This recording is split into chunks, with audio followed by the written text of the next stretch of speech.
Hey you guys, this is Sahirenys with Poised Finance and Lifestyle. Today I want to do another poised conversation with my husband, Freddie Pierce. So earlier today I was talking to my mom about meal prepping because she saw the meal prep that I was doing. And I was telling her how my husband and I used to have like a little bit of confrontation, I guess, when it came to meal prepping and what we were going to eat. And back in the day, we used to have such different tastes in food. He's a foodie. I wasn't. Yep. I only knew how to cook a certain amount of dishes, especially more Dominican or Mexican dishes since I lived down here in San Diego, California. And I was just talking to her about it, and she was just like, wow, that's something that she didn't really do. Mm-hmm. You know, she cooked meals every day because she was a stay-at-home mom. So that was her situation all the time. I think it's more of a new millennial thing to do, which is meal prep. It really is. Yeah. So that's why I wanted to have this conversation with my husband, just to talk about meal prepping and how it's becoming not just a fitness people thing like it was back in the day. So now it's a thing to save time and money and just not fight about what are we going to eat. Yeah, because when we first got started, like, we didn't have arguments about anything that was serious, right? It's embarrassing. Yeah, we were arguing about like what we're gonna eat. Like, we were both working. You were getting certified. You were taking your certifications. I was working on a bunch of different projects at the time. And every time we would get home after work, we would like try to figure out what we're gonna eat. And majority of the time, what we ended up doing was just selling to go out to eat. And we became a big happy hour type situation. Only happy hour. Yeah, we were cost effective, but we were just poor food management people at the time. And it was pretty sad because we would go to Sprouts, it was like a farmer's market type of grocery store, and the food's pretty expensive. Other than the vegetables, it's pretty good. But we would buy so many vegetables, salads, all this food, and it was like going in trash. Honestly, we weren't even eating it. It just felt good buying healthy food. Yep. But that was about it. Yeah, we were not eating that healthy. Absolutely. I mean, we wasted so much food. We blew budget every single month. We ate out a lot. It just wasn't necessarily beneficial to us, especially when we started planning for our wedding. I was trying to gain weight. You were trying to lose weight. We wanted to eat a little bit more healthy. We wanted to save money. And that was not working the way we were doing it. No, not at all. So then, do you want to share how you started the meal prep? Because realistically, you started it. Yeah. I was in my own little zone, not really thinking or caring about it too much. Well, it basically started, I did research and I started following a lot of fitness people. And they started showing that they were meal prepping. And a lot of the times their meal prep was basically like chicken breast, broccoli, brown rice, or potatoes. It was very generic, simple to make meals that you could just throw in containers and go. And so at that time, because we were getting ready for the wedding, I was trying to bulk up a little bit and I thought the meal plan would work. So I would go in, I would wake up on a Sunday morning around 7:00. I would get all the ingredients out and I would cook, and I would try to cook breakfast, lunch, dinner, all the way through Friday, right?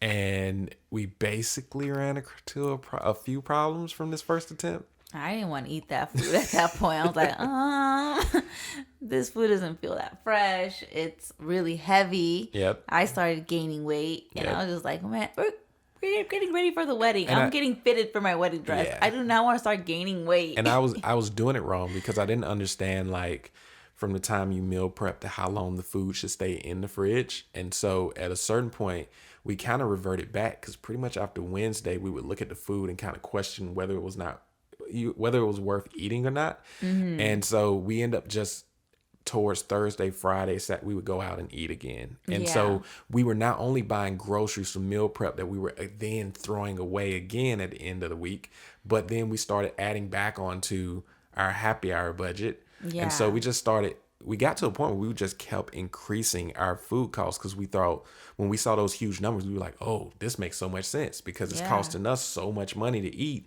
This is difficult. And I mean, it just didn't work out though, because I was cooking too heavy and we went right back to where we started. And then I tried to take over. I did the second attempt because again, his stuff was too heavy. So I wanted something a little bit more lighter, something more healthier. I thought I was doing something a little bit balanced, in my opinion. That's what I was trying to do. And I started doing, I didn't know that many recipes. You know, I wasn't really into Pinterest or anything like that. My family cooked Dominican food. You guys cook Southern food. I was trying to find like a little California vegetarian type of meals. So I came up with vegetable mandalay. And my husband hated it just because the meals got super boring to him. And in my mind, I was like, well, we need to eat healthier. If we have a side that has a lot of vegetables on it, at least we're consuming more vegetables. But it still didn't really work out. Yeah, your intention was there, but what we didn't realize was that I would quickly, by Tuesday lunchtime, I would be tired of eating vegetable mandalay. You weren't interested. And even Not at anymore. that point, Wednesday, you were done. I wasn't eating so it. we were being done with the meal prep even earlier than before. Yeah, and I mean... And that's kind of bad. In an attempt to, my biggest issue was the fact that I felt like you almost not only ignored what I wanted to eat, like pasta and stuff, you started creating such healthy meals. We went from, like, I was cool with the potatoes to sweet potatoes. I did not like the white rice to brown rice, right? Some compromises that I started changing. I mean, Salmon Wednesdays were created during that phase too, which was amazing for us. That was the only meal that I liked during the week. We always had like moments where I wouldn't want to eat the food and I didn't know how to tell you until I just blew up one day and just got frustrated and was like, I can't eat this anymore. It's disgusting and I hate vegetable mandalay. And it was just a big argument because I was like, you need to come up with more variety. And you were like, well, you just trying to make me fat. And I was tired too. Like, I didn't like meal prep because it was very tedious. Yep. It's a lot of work.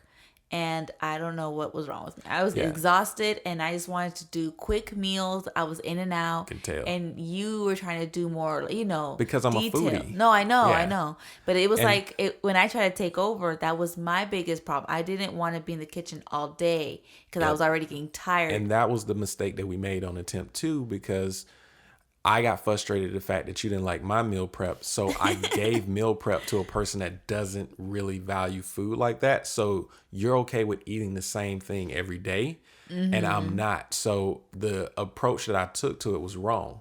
And so we then transitioned into collaborating. But we also learned a lot Yeah. in that one because we learned that, from yours, it was, okay, meal prepping Monday through Friday, maybe it's not a good idea. Right. And then for me, we had to do a balance so where I didn't get overwhelmed or too tired. So we balanced out and we only made 3 meals. And that's where I was like our sweet spot. And then we'll be like, okay, we still could do 1 happy hour. It's not a big deal. Yep. And then some of the traditions that we started doing started naturally happening. Yeah. But then again, like you said, after meal prep attempt 2, we quit again. And it was about that time for the wedding, so a lot of stuff was happening. Yep. That was a time where right after the wedding, a month later, I got pregnant. Yep. And then during that time, I was a mess. I was so sick. I didn't want to eat. I couldn't eat anything. But even when we meal prepped, you didn't feel like eating it. No. All we ate was like pizza. That's all I wanted to eat was pizza. That's the only thing that I stayed down, honestly. It was like 3 months of what's it called, morning sickness. Yeah, right. It was more like 5 to 6 the whole pregnancy. And I think that was the time once I had Raylan, our first daughter, we decided to change our lifestyle. So we got really aggressive with our finances, budgeting together, meal prepping together. We decided to attack it one more time because that was a time where I was gonna quit my job. You were transitioning, thinking about quitting your job and starting your own business. So there was a lot of changes that were going to happening. We were going to be parents. We were going to be living on 1 income. So we kind of had to, in Cali. So we kind of had to make some changes. A change was naturally going to happen. We had no choice. We could not. We go to happy hour with a baby. Like, that's ridiculous. Not only that, we didn't have the budget to keep going out to eat. We couldn't take the baby with us because she was too young. Yeah, and then the risk as well is that when you start your own business, it's not consistent income like that. We also had to start paying for our own health care, and it was just out of control. So then we started the meal prep number 3 attempt. But then, like you said, we were definitely collaborating a lot more. Yeah, we approached it way better this time. Yeah. And it was good because, we sat down we sat down and we're like, you know what, let's keep it fun, because that was the funnest part of when we were like kind of like getting our debt-free journey or dating, is that we went out to eat a lot, you know. So let's make Mondays like pasta Monday. That's the day that you're gonna get your Alfredo, no problem, don't even worry about it. I'm gonna compromise and make it for you. Might add some veggies. That's the compromise. Then we'll be like Tuesdays. How about Taco Tuesday, Mexican food, something fun. We basically went to Pinterest and just researched everything, and we saw that they were doing these themes. And so when we used to, kind of going back a little bit, we reapproached our entire strategy, and we end up running across an app called Flip. And what Flip did was it took whatever your local sales were, and it migrated it all into one place where you could see what sales were going on. Yes. And so when I used to go to the grocery store, I would come back and I would tell my wife, I was like, yo, it was this like old lady who like the potatoes was on sale, and she bought like 5 bags of it. Like, you know, you're thinking about it. And what clicked to me was that she was making her meals based off the sales.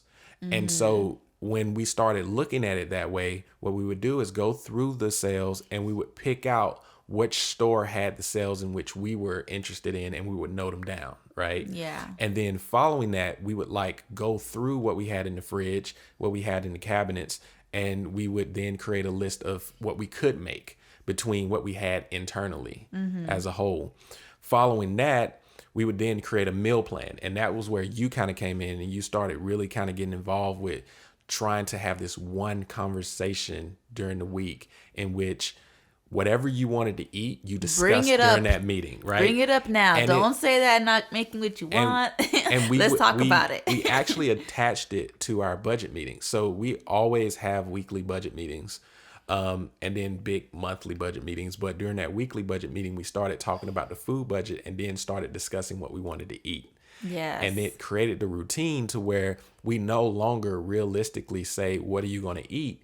Because of the fact we discuss it all in that one conversation. And then we try to make them work so they can be fun, like I said, and the kids want to eat, because that's another thing as well. Just because potatoes are on sale doesn't mean the kids like to eat that. Right. You got to find recipes that the kids like. Yeah. So everyone eats everything. So, you know, we did the salmon Wednesdays, appetizers Fridays, happy hour Fridays, and we do like big cookouts on, not cookouts, but, you know, family style meals on the weekends.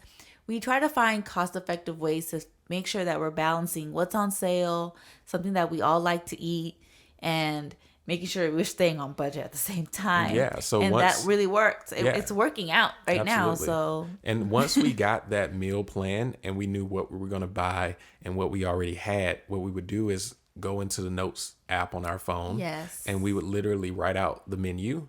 And underneath that, we would put the grocery list, because I was known to literally walk out the house without the grocery list every single time. And then I've also learned to categorize the grocery list. Terrible. Vegetables. These are all the vegetables that I want. These are all the fruits that I want. The other, like dairy or anything else, like, because I think sometimes we used to forget bread. Yeah. And like, that's what we eat all the time. Yep. And I mean, the cool thing about it was, as we started taking control of our food, as we started taking control of our meals, we started recognizing that there were stores that specialized in certain portions of what we wanted. There were certain stores that specialized in meat. And so you would find sales more frequently at that store that would benefit you in the long run. So for Sprouts, that's our fruits and vegetables. Trader Joe's, we love the frozen food. It was a good middle ground for us. So when we didn't feel like cooking or something didn't happened, have the budget for like fast food or anything like that, we just make those. That meal is so easy to make. The orange chicken, the kids love it. Yep. They even have brown rice or fried rice that you just put in the microwave. It's like, it's really easy, because sometimes, you know, as moms and as people, we get tired. Yep. And we do have those lazy moments. You have to have a backup plan for those moments. Yep. And then I think one thing that you're gonna say was Vaughn's and Ralph's Yep. had the Friday deals. Yep. or they have really good deals on meat or like shrimp and Yep. seafood. It's just out of control. Yeah, and so Those are what the we only do- days you go. Yeah, so I specifically go on Wednesdays and Fridays. I don't go on the weekend. We don't ever go grocery shopping on the weekend. We pick the day that the sales first come out. So therefore, whatever's on the sale is the freshest. And then we transition on Friday because there's 1-day deals, and they normally pop in on Wednesdays and they normally pop in on Fridays. And so what happens is once we buy the food, we then transition into that Sunday where we actually do the meal prep. We wake up at 7 o'clock in the morning. I do the meat, you do the sides. We're done by like maybe 11 o'clock. And then instead of having 12 different small containers, what we started to do was we went to IKEA and actually bought family size glass containers that wouldn't be damaged in the dishwasher and then and we stuff can also like that. put it in the oven. Yeah. Gives us more options. A Yeah. little bit healthier than the plastic. So because we were in a situation where we both were home and we didn't necessarily have to go anywhere, it worked better for us to not fill the refrigerator up with all these containers, and better yet, just have like 3 or 4. And then what you would do for breakfast is that I'll do the Dominican Oatmeal. oatmeal, Yep. and then sometimes I'll make waffles, and I'll make extra, and I'll freeze them. Yep. I have a lot of different options. You know what I mean? Some things that are easy, and everyone likes to eat it. So I think that's the biggest point with me as a mom, because I'm the one that has to deal with the kids eating the food. Yep. I really disliked making food and then not eating it. You know, especially when you're tired. So And it really kicked in, especially when you had Raylan, because you was a first time mom. So by the time we figured it out and we were in a position where we felt like we were forced to, you were able to spend more time with Raylan, less time washing dishes, because since you had already cooked on Sunday, you washed them on Sunday night. And therefore Monday, Tuesday, Wednesday, we only had like forks, knives, and plates. and all that goes in the Dishwasher.